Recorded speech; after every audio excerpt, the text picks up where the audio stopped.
সবাই খুব প্রশংসা করছেন, কিন্তু মাননীয় সংসদ সদস্যরা বলছেন একটু দূরে থাকো।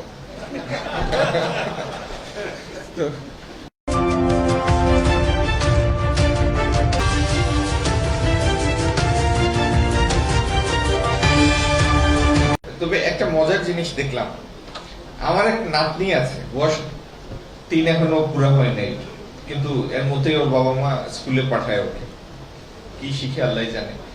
তো যাই হোক, ওর একটা মজার জিনিস হলো, আপনি পাশাপাশি থেকে কথা বলেন, হয়তো একটু পরে লজ্জা ভেঙে উত্তর দিবে, কিন্তু কোলে নিতে যান বা বেশি মাখামাখি করেন, এটা আবার পছন্দ করে না।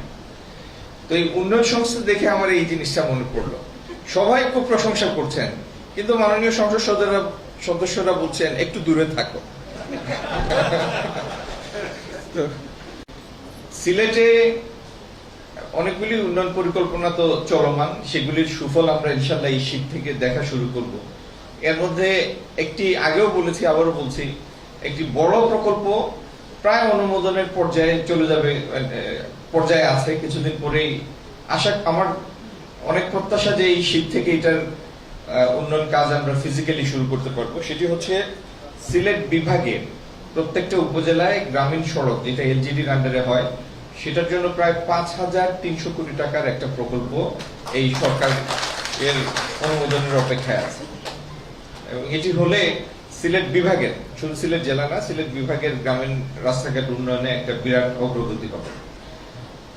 সিলেট শহরে, যেটি একটু আগে সিটি কর্পোরেশনের প্রশাসক মহোদয় বলে গিয়েছেন, সিলেট শহরের জলাবদ্ধতা আমার নির্বাচনী প্রচারণার সময় আমি প্রত্যেকটা জায়গায় গিয়ে বলেছি যে এটি হবে সব থেকে বড় চ্যালেঞ্জ।